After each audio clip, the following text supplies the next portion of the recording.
Hello மனிதர் மக்களே, எல்லாருக்கும் ஒரு பெரிய வணக்கம். இன்னைக்கான வீடியோ என்னன்னா வந்துட்டு சியான் விக்ரம் அவர்கள் ரொம்ப நாளைக்கு அப்புறம் வந்துட்டு யார் கூட சேர்ந்து படம் பண்ண போறா அப்படின்ற மாதிரி பசங்கள்லாம் பயங்கரமாக வெயிட் பண்ணிக்கு இருந்தானுங்க.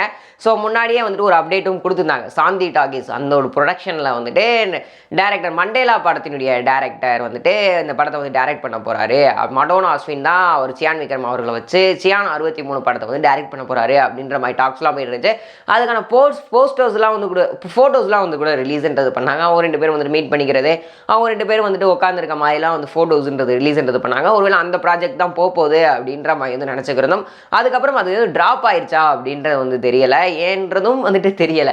பட் ஆனால் திடீர்னு வந்துட்டு சாந்தி டாக்கீஸுக்கு டெஃபினட்டாக விக்ரம் அவர்கள் ஒரு படம் பண்ணி கொடுக்கணும் அப்படின்னும் போது வந்துட்டு இப்போ ஒரு நடக்காத ஒரு விஷயம் ஒன்று நடந்திருக்கு அப்படின்னு தான் வந்து சொல்லணும். என்ன அப்படின்னா, அவருடைய கெரியர்லேயே வந்துட்டு சியான் விக்ரம் அவருடைய கெரியர்லேயே வந்துட்டு ஒரே ஒரு படம் மட்டும்தான் ஒரு புது டேரக்டர் கூட சேர்ந்து வந்து பண்ணியிருக்காரு. அதுவும் பல வருடங்களுக்கு முன்னாடி சாம்ராய் அப்படின்னு ஒரு படம் ஒன்று வந்துட்டு ஒரு புது டேரக்டருக்கு வந்துட்டு பண்ணி கொடுத்துருந்துருக்காரு. அதுக்கப்புறம் வந்துட்டு அவர்கள் பண்ண படம், அதுக்கு முன்னாடி அவர் பண்ண படம் எல்லாமே வந்துட்டு ஒரு ஆல்ரெடி ஏதோ ஒரு படம் பண்ண ஒரு டேரக்டர் கூட சேர்ந்து தான் வந்து படம்ன்றது வந்துட்டு பண்ணியிருக்காரு. புதுசாக ஒரு டெபியூ டேரக்டர் நம்பி வந்துட்டு எந்த ஒரு படமே வந்து கொடுக்கல. பட் ஆனால் இந்த டைம் வந்துட்டு ஒரு புது டேரக்டருக்கு வந்து கொடுத்துருக்காரு. யார் அப்படின்னா, போடி ராஜ்குமார் அப்படின்ற ஒரு டேரக்டருக்கு தான் வந்துட்டு ஒரு படம்ன்றது வந்து கொடுத்துருக்காரு. மேபி ஸ்டோரி வந்துட்டு ரொம்ப பயங்கரமாக இருந்திருக்கும் அப்படின்ற மாதிரி தான் வந்து நினைக்கிறேன். ஏன் அப்படின்னா, அவர் கதை கேட்டு ரொம்ப பிடிச்சி போய் தான் அந்த படத்தை வந்துட்டு கமிட் பண்ணார் அப்படின்ற மாதிரியும் வந்து சொல்லிக்கிட்டு இருக்காங்க.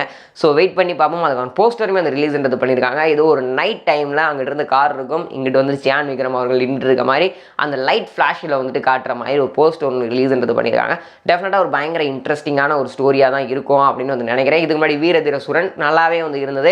ஸோ அந்த படம் ஓரளவுக்கும் வந்து சூப்பராக தான் வந்து போச்சு. அந்த டைம் ரிலீஸ் ஆகும்போது ஒரு சில பிரச்சனைகள் இருந்துச்சு. ஒரு 2 ஷோலாம் கூட வந்துட்டு ஓப்பனிங்கில் வந்து போடலை. அதுக்கப்புறமா தான் படம்லாம் வந்து பண்ணாங்க. அது கொஞ்சம் பிரச்சனைகளில் வந்துட்டு தான் போச்சு. பட் ஆனால் அதுக்கடுத்து இந்த படமாக ரொம்ப சூப்பராக போகணும் அப்படின்ற மாதிரி தான் வந்து நினைக்கிறேன். ஸோ வீடியோ பார்த்துட்டு இருக்க வியூவர்ஸ், நீங்கள் இந்த ஒரு படத்துக்கு எந்த அளவுக்கு பயங்கரமாக வெயிட் பண்ணிக்கிட்டு இருக்கீங்க, அது மட்டும் இல்லாமல் சியான் விக்ரம் அவர்களும் உங்களுக்கு எந்த அளவுக்கு பிடிக்கும் அப்படின்ற கீழே கமெண்ட் பாக்ஸில் ஷேர் பண்ணிக்கோங்க. இது போன்ற சுவாரஸ்யமான சினிமா நியூஸ் அண்ட் அப்டேட்ஸ் சொன்னே பார்க்க தெரிஞ்சுக்க நம்ம சேனலை மறக்காம சப்ஸ்கிரைப் பண்ணிட்டு கூட இந்த பெல் ஐக்கனை கிளிக் பண்ணிக்கோங்க. அப்போ தான் நான் போகிற வீடியோஸ் வந்து உடனுக்குடனே நோட்டிஃபிகேஷனாக வரும். Tata bye bye.